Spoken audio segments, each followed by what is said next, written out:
one thing that I've looked at and I'm having a little bit of trouble with, again, I've only flown it for an hour. This one has the vertical speed indication on the right side of the heading indicator. It's right there. I'm still using the old VSI, which is in the airplane, until I can figure out where to look and how to decipher what that is. But on the right side, there is a vertical speed indicator. It's pretty small, but it's there.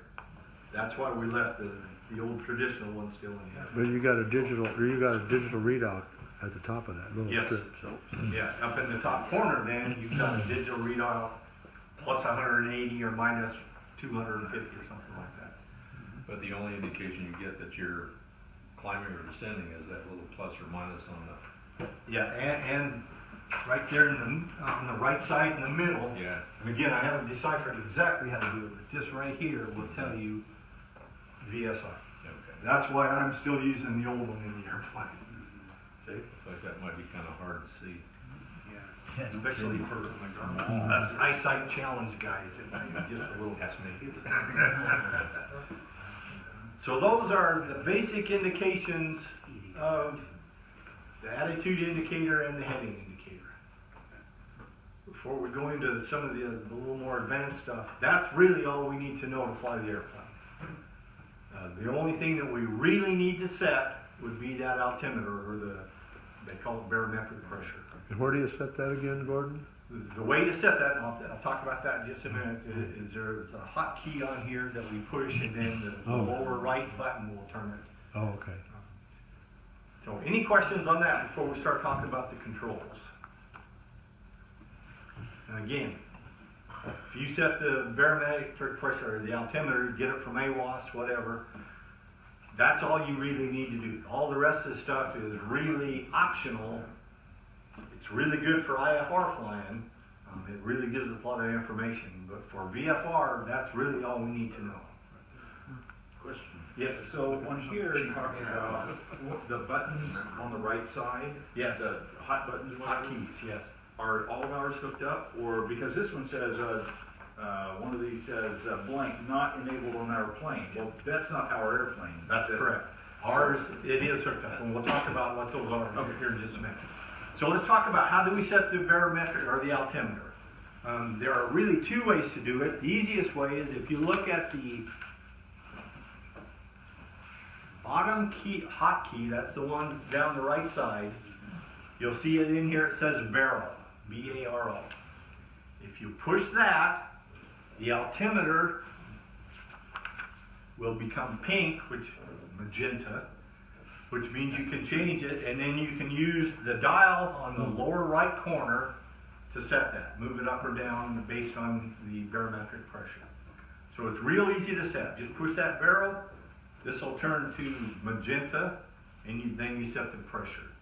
If you don't have the pressure, you're up at Smiley Creek or somewhere else where you know the altimeter, then you can do the same thing, push the barrel, turn the number until the altitude shown on the right side of the attitude indicator is where you want it. Okay. Same thing, just like we do now. So as you turn this button, Gordon, this tape moves up and down. Yes, the number right here will move up and down, and the barometric pressure will move up and down. And then do you push this button again or this button again to set it? Or you just wait? Just wait. After, I think, 10 seconds, it defaults back to the default. Okay. So that's the way we set the altimeter. Push that B-A-R-O on the lower right, and then just dial it in, up or down. Okay. You squared away on that? Yeah. Okay.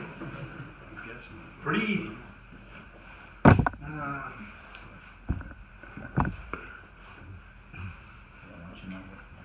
couple of the other things that we can set.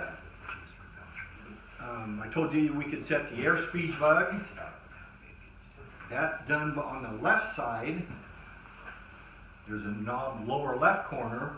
Default is course. You can set your course heading. Push that button in once, that lower one. Push it in once. It should change this course in the lower left to IAS indicated airspeed, and that will change the number up in the left top. Again, indication only. It doesn't do any control. It's just a nice thing. If you want to set in there VX or VY or your cruise speed, you can set it in there. It's a nice reminder. Okay. On the right button, if you'll push it, you'll see it says right knob, rotate one click or push to cycle. Push it the first time it's altimeter, or you can push the barometric, either one. Push it the next time, you can set in minimums. Used for instrument approaches. You go into Boise, the minimum for the ILS is 3036. You can set that in there. It will give you an alarm when you get down to minimums. I don't see us using that much unless we are flying instrument approaches, but it's there. It's a way to do it. If you push that button again, let's see, go down to heading, that's the default.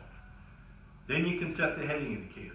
Again, that's just an indication, but if a Big Sky approach gives you a heading, you can set that in there instead of trying to remember what your heading is. That sets the heading bug. That's a heading bug, yes. Yeah, just like on many of the other autopilots, yeah. Okay. And that is connected to the autopilot, that's actually. It will be. Yeah, the autopilot right now has been sent in to be refurbished. Oh, okay. That autopilot's 40-something years old. And so when Justin tried to hook it up, he said, well, we need to. So we sent it to a place called Autopilot Central, and they're supposed to be calibrating and adjusting it. So we're waiting for that to get back to make sure that it works. But yes, it should do.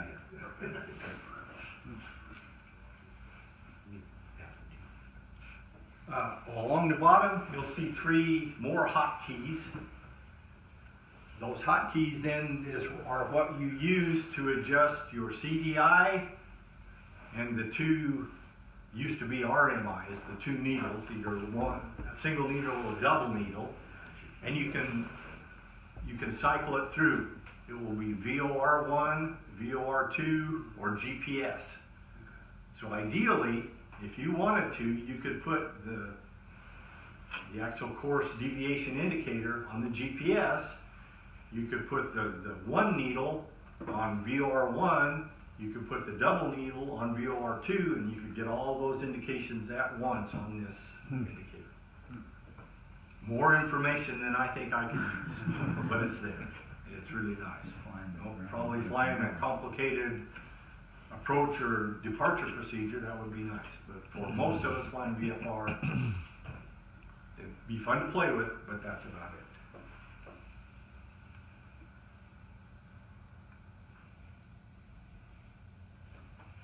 Okay, I'm going to stop there and see. Let you guys look at that for a minute. See if you got any questions about what we got so far. We got a couple other enhancements that aren't on here that I'll talk about in a minute. But those are the basics that replace the old HSI 93 Sierra and the attitude indicator. So that right knob, Gordon, you're rotating to select the function, altimeter, minimum. No, you push it to select the function. Push it. And then you rotate it to adjust the setting. Okay, that was my question. Yeah. So push it Push until it to cycle and then rotate it to set. Yeah. Okay. Yes. And if you look in the bottom corner, you'll see HDG down there. Yeah. That one, and again, I'm only done with one out there. As you push that, that one will show what you're able to set. Heading, course, altimeter, barometric pressure. So, play with it. And then the center one, Gordon, so in this diagram it's set for GPS. Right. Is that the one you can switch to like VOR1, VOR2, or? Yes. Okay. Yeah, you can set all 3 of those. See, right now, this one's set for GPS 1, this button's set GPS 1, I see. and this one's set VOR 1. So Okay. you can know which of the 3 needles is doing what. Got it. And the way to do that is just to push the buttons to cycle them through. Okay. Or you can turn them clear off. So the 3 on the bottom you can push and you can determine what the source of that CDI is. So Gordon, on the right knob, you have 2 options, right? You can push to cycle, or you can push directly one of the Hotkeys on the right, yes. So either way will get you to the same Yes. result. Yeah. But you can't turn that middle indicator off. Say again? You can't turn the middle indicator off, like the. Correct, yeah. You can turn the two The other other two. needles on, but the other one, just like it was before, you're always gonna have that CDI overlaid on the DG. Good point. Thanks, Ernest.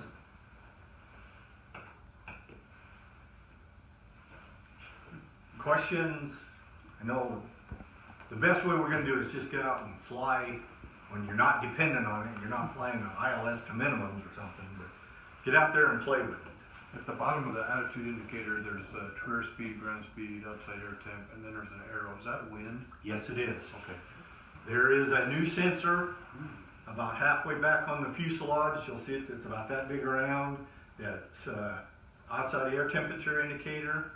And then with the GPS, the information that it gets from there, it gives us what the wind is, which is really cool. So if I was to interpret what I see here, it would be winds are from 213 at 19. That's correct. All right. Yep. Wow. Yep. So we'll tell you what the wind is. Cool. Sweet. This is in knots. Yes, it is. Can you change it? You can, but that airplane has always been in knots. Yeah. Yeah, that airspeed indicator has always been in knots. In 1976 is when Cessna switched from miles per hour to knots.